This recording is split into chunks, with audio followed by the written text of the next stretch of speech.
Hello class, welcome to the product science classes. मिलते हैं हम एक छोटे से ब्रेक के बाद। हम आ गए हैं माइटोसिस के फेजेस में। हम सबसे पहला फेज लेके आए हैं प्रोफेज। ठीक है, तो प्रोफेज में ज़्यादा डिटेल में ना जाके मैंने डायग्राम के थ्रू ही समझाने की कोशिश की। अब आप कितना समझते हैं ये आपके ऊपर है, छोड़ के मत जाइएगा, इसको देखते रहिएगा।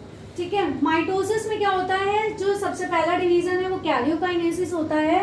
That is the division of nucleus. 2 daughter nuclei will be formed. इसमें 2 डॉटर न्यूक्लियाई बनते हैं। ठीक है, और कितनी फेजेस होती हैं? 4 फेजेस होती हैं। Prophase, metaphase, anaphase, telophase, these 4 phases are there. ठीक है, तो अब हम प्रोफेज की बात करते हैं। तो जब हम प्रोफेज की बात कर रहे हैं तो प्रोफेज में हमारा क्या होता है, ये हमारी क्या है, पूरी न्यूक्लियर मेम्ब्रेन है। न्यूक्लियर मेम्ब्रेन के पास क्या है, एक न्यूक्लियोलस है, 2 सेंट्रियोल्स हैं हमारे।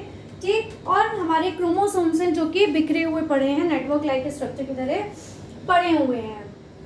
ठीक है, ये आपस में उलझे हुए पड़े हैं, ये अलग अलग आपको समझ में नहीं आ रहे हैं। तो ये जो हमारी स्टेज है ये है अर्ली प्रोफेज है।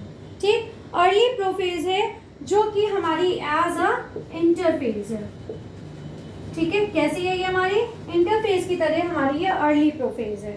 ठीक है, अब हम आते हैं नेक्स्ट स्टेप में। नेक्स्ट स्टेप हमारा कौन सा है, मिड प्रोफेज है। ये मैंने ऊपर लिख दिया, इसका नहीं लिखा है, ये बता दूंगी अभी।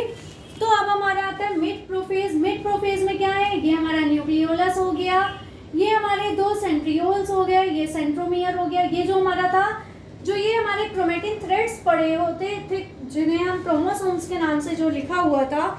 ठीक है, तो एक चीज बता देती हूँ, ये जो सेंट्रियोल्स हैं हमारे, ये कैसे हैं हमारे, ये 2 होते हैं। ठीक है, ये हमारे 2 होते हैं in animal cell. In animal cell, ये एनिमल सेल में कितने होते हैं, 2 होते हैं। ठीक है, और ये कहाँ मिलते हैं, found near nucleus. Found near nucleus, nucleus के पास में ही पाए जाते हैं। ठीक है, और ये यहाँ पे पाए जाते हैं। और ये जो क्रोमोसोम्स हैं ये किस फॉर्म में होते हैं, ये क्रोमेटिन नेटवर्क बनाए होते हैं। कैसे बना होगा ये, क्रोमेटिन नेटवर्क। क्रोमेटिन का नेटवर्क मतलब जाल टाइप का पूरा फैला होगा यहाँ पे। ठीक है, तो ये क्रोमेटिन नेटवर्क हो गया। न्यूक्लियर मेम्ब्रेन हो गई आपकी, बाकी सब हो गया। अब आते हैं हम मिड फेज में। मिड फेज में मैंने आपको क्या बताया, ये न्यूक्लियोलस है। न्यूक्लियोलस के बाद ये जो सर्कल है ये न्यूक्लियर मेम्ब्रेन है। जो यहाँ पे ये क्रोमेटिन नेटवर्क था, ये हमारे किस फॉर्म में है, ये क्रोमेटिड के फॉर्म में है। और क्रोमेटिड के फॉर्म में यहाँ पे ये हमारा क्या है, बीच में जिससे ये जुड़े होते हैं वो क्या होता है, सेंट्रोमियर होता है। ठीक है, अब हमारे ये जो सेंट्रोमियर है, न्यूक्लियो मेम्ब्रेन है, क्रोमेटिड्स हैं। ठीक है, उसके बाद न्यूक्लियोलस हो गया, सेंट्रियोल्स हो गया। अब ये जो सेंट्रियोल होते हैं ये क्या होते हैं, start moving near to pole, towards pole. ये किधर की तरफ जाने लगे हम, पोल की तरफ जाने लगे हैं। ठीक है, देखिए धीरे धीरे यहाँ से क्या हुए, बाहर फैलने लगे। तो condensation of chromatin network occur and chromosomes are visible. अब क्रोमोसोम्स कैसे हो गए, हमारे विजिबल हो गए। और जो हमारे क्रोमेटिन नेटवर्क थे वो क्या हो गया, आपस में उन्होंने क्रोमोसोम्स बनाने शुरू कर दिए हैं। मतलब एक पूरा जो क्रोमेटिन नेटवर्क था वो आपस में पेयर से बनने लगे हैं। तो ये था हमारा मिड फेज। ठीक है, मिड फेज में ये था हमारा कि क्रोमोसोम्स हमारे कैसे हो जाते हैं, विजिबल हो जाते हैं, और क्रोमेटिन नेटवर्क हमारी क्या हो जाते हैं, कंडेंसेशन हो जाती है। ठीक है, उसके बाद हमारा नेक्स्ट स्टेप आता है ये, इसमें क्या होता है, यहाँ पे इन्होंने बताया ना कि ये पोल्स की तरफ जाने लगते हैं। जो हमारे ये सेंट्रियोल है, ये सेंट्रियोल का है। तो ये जो हमारे पोल्स की तरफ जाने लगते हैं, तो रीच ऑन पोल्स, ये हमारे पोल्स से पूरी तरह से पहुंच जाते हैं लेट प्रोफेज में। ठीक है, ये जो हमारी ये वाली स्टेप है इसको हम क्या कहते हैं, लेट प्रोफेज कहते हैं। जो सबसे लास्ट की होती है इसलिए इसे क्या कहते हैं, लेट प्रोफेज। ठीक है, लेट प्रोफेज में क्या होता है, ये सेंट्रियोल्स हमारे पोल्स की तरफ चले जाते हैं। All chromosomes are lie in cytoplasm, सारे क्रोमोसोम्स हमारे साइटोप्लाज्म में फैल जाते हैं। उसके बाद न्यूक्लियोलस हमारा डिसअपियर, देखिए डॉटेड लाइन से दिखाया है।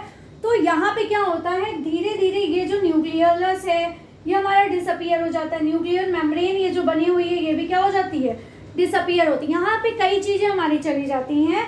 जैसे मैं यहाँ पे लिख देती हूँ, डिसअपियर में यहाँ पे पहले मैं लिख देती हूँ, कहाँ लिखूँ, डिसअपियर डाल के लिख देती हूँ, ठीक है। बहुत सारे से हमारे इसमें से चले जाते हैं, जैसे कि आपकी क्या चली जाती है, गोल्जी बॉडी चली जाती है, ठीक है, डिसअपियर हो जाती है। एंडोप्लाज्मिक रेटिकुलम चला जाता है, एंडोप्लाज्मिक रेटिकुलम, ये भी हमारा क्या हो जाता है, डिसअपियर हो जाता है, ठीक है। न्यूक्लियर मेम्ब्रेन आपकी चली गई, क्या चली गई, एक न्यूक्लियर मेम्ब्रेन चली गई, ठीक। और क्या चला गया हमारा, न्यूक्लियोलस चला गया, न्यूक्लियोलस चला गया, ठीक है। ये सब हमारे क्या हो जाते हैं, डिसअपियर हो जाते हैं लेट प्रोफेज में।